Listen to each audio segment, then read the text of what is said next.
Umabot na po sa $900 billion ang realized cap ni Bitcoin. Pero teka, ano nga bang ibig sabihin nito? Bakit po ito mahalaga? At mas importante, ano po ang epekto nito para sa atin bilang mga Pinoy crypto enthusiast? Kaya, ayan, sa video na ito ay isa-isahin natin kung bakit po ito sinyalis ng malakas na market activity. At aalamin din natin kung ano po ang ibig sabihin ng euphoria zone ng MVRV ratio at bakit sinasabi ng mga analyst na baka ito na ang simula ng paggalaw ng mga altcoins. Kaya kung nag-hold ka pa rin po ng mga tokens tulad ni Ethereum, ADA, Solana at saka XRP, mainam na pakinggan mo ang video na ito hanggang sa dulo. Kaya yan, bago po tayo magpatuloy ay pakibasa na lamang po muna ang disclaimer dito sa ibaba ng ating screen. Yan, ang source po na ating balita rito ay ang CoinGate. Ayan, simulan po natin sa kung ano po ang ibig sabihin ng $900 billion na realized cap ni Bitcoin. Yan, ang tinatawag na realized cap ay ang kabuuang halaga ng Bitcoin base po sa huling presyong binili ng bawat coin. Ibig sabihin ay imbis na current market price ang basihan, ang tinitignan ay kung magkano nabili ang bawat Bitcoin at kung magkano na ito ngayon. Ngayong taong 2025, naitala na ang bagong record high para kay Bitcoin sa realized cap na $900 billion. Kaya yan po ang bagong record high, $900 billion. Ibig sabihin nito ay sobrang dami ng mga long-term holders o mga matagal nang nakahold ng Bitcoin ang nagsimulang magbenta at kunin ang kanilang tubo or kita. Kumbaga sa negosyo, ito na yung time na nagsasara na ng tindahan para bilangin ang kinita. Si Bitcoin ay kumikita na ng sobra-sobra, kaya maraming investors ang nagsisimulang mag-cash out. Yan, dito naman po tayo sa tinatawag na MVRV ratio. Ano nga ba ito at bakit po mahalagang bantayan natin ito? Yan, dito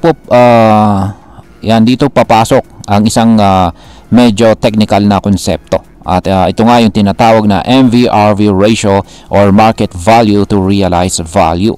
Ang ratio na ito ay ang ginagamit para malaman kung overpriced na ba ang isang coin kumpara sa halaga nito noong binili ito ng mga tao. Ayon po sa datos ng Glassnode, ang MVRV ratio ni Bitcoin ay umabot na sa higit 3.2 para sa mga long-term holders. Ibig sabihin, sa average, ang hawak po nilang Bitcoin ay tumutubo na ng higit 3 beses mula sa original na presyo ng pagbili. Kaya sinasabi ng mga analyst na pumasok na tayo sa tinatawag nilang euphoria zone. Yan. Ngayon is ano ba ang zone na ito? At yan, ang zone po na ito ay ito yung panahon kung kailan po sobrang saya ng mga investors sa kanilang kita. Kaya marami ang sabay-sabay na nagbebenta para i-lock in ang kanilang tubo or kita. Pero ito rin ay kadalasang sinyalis na malapit na po tayong umabot sa market top o yung pinakatuktok ng presyo bago po ito bumaba. Para naman sa mga short-term holders o yung mga bumili sa huling 5 buwan, ang MVRV ay higit nasa 2.0 pa rin. Ibig sabihin po niyan ay kahit sila ay may malaking kita na rin, ayan, maging sila ay may malaking kita na rin. Kaya hindi lang matagalang holders ang kumikita, pati yung mga bagong pasok ay ready na pong mag-profit. Ngayon ay bakit po nahuhuli itong si Ethereum kay Bitcoin? Ayan, habang todo rally itong si Bitcoin ay mukhang naiwan po si Ethereum sa karera. Ayon po sa mga datos ay hindi pa gaanong gumagalaw ang presyo ni Ethereum sa parehong bilis ni Bitcoin. Ang tinatawag po na legend price ni Ethereum na tumutukoy po sa kanyang mga historical resistance at saka support levels ay medyo steady lang. Isa sa mga dahilan kung bakit si Bitcoin ang bida ngayon ay dahil po sa institutional interest. Sa madaling salita ay maraming malalaking kumpanya at pondo ang bumibili ng Bitcoin gamit po ang spot ETF. Kaya halos lahat ng mata ay nakatingin po kay Bitcoin ngayon. Pero hindi ibig sabihin nito ay tapos na ang laban para kay Ethereum at iba pang mga altcoins. Ngayon is paano naman po maapektuhan ang altcoins sa pagbagsak ng Bitcoin dominance? Ayon po sa kilalang analyst na si Ginoong Michael Van de Pope, may senyales na mahina na ang dominance ni Bitcoin. At para sa mga hindi po pamilyar, ang Bitcoin dominance ay ang porsyento ng kabuuang crypto market cap na hawak ni Bitcoin. Kapag bumababa po ito, ibig sabihin ay mas maraming pera ang lumilipat sa altcoins. Kung bumaba pa lalo ang dominance ni Bitcoin, maaaring ito na ang simula ng tinatawag na altcoin season. Ibig sabihin si Ethereum, si Solana, si ADA, si XRP at iba pa ay maaaring magkaroon ng panibagong rally. At base po sa chart ni Ginoong Van de Pope dito, ang ganitong klaseng dip sa dominance ay madalas sinyales ng malaking reversal sa altcoin market na dati nang nangyari noon sa mga nakaraang cycle. Ngayon ay pag-usapan naman po natin ang posibleng maging epekto nito para sa atin bilang mga Pinoy crypto enthusiast. Para sa atin dito sa Pilipinas, malaking bagay ang mga ganitong insights. Kung isa kang long-term holder ni Bitcoin, maaaring ito na po ang tamang panahon para mag-isip kung magpa-partial take profit ka na ba. Kung nakabili ka na sa mababang presyo noon, baka ito na po ang chance mong mag-cash out ng konti habang mataas pa. Para naman sa mga naka-hold ng altcoins at hindi po nakasabay sa pagtaas ni Bitcoin, huwag pong mawalan ng pag-asa.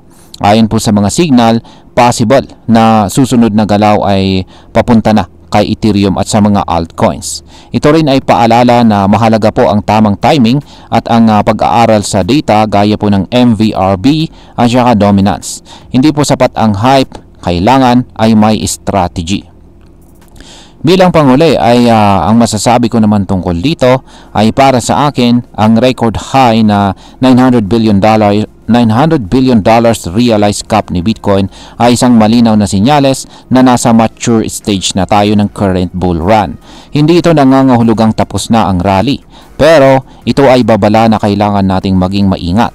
Kapag pumasok na po tayo sa euphoria zone, madalas na sumunod dito ay correction o pagbaba ng presyo. Kaya kung ikaw ay may hawak na Bitcoin, magandang ideya na magtakda ng take profit levels. Huwag pong hayaang mawala ang kita mo sa pag-asang tataas pa ito ng tuloy-tuloy. At para naman po sa mga may altcoin holdings dyan, ngayon na po ang panahon para magbantay ng mabuti. Kung tama po ang hinala ng mga analyst, maaaring malapit na tayo makakita ng paglipat ng pera papunta sa iba pang mga coins.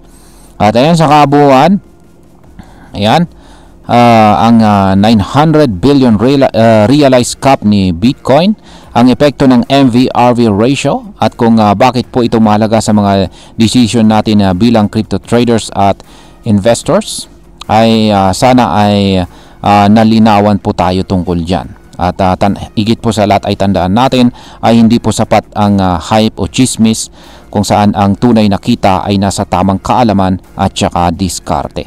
At ayun, hanggang dito na lamang po tayo sa video na ito mga ka-crypto. Marami pong salamat sa panonood. Ingat po tayo lagi at God bless po sa ating lahat.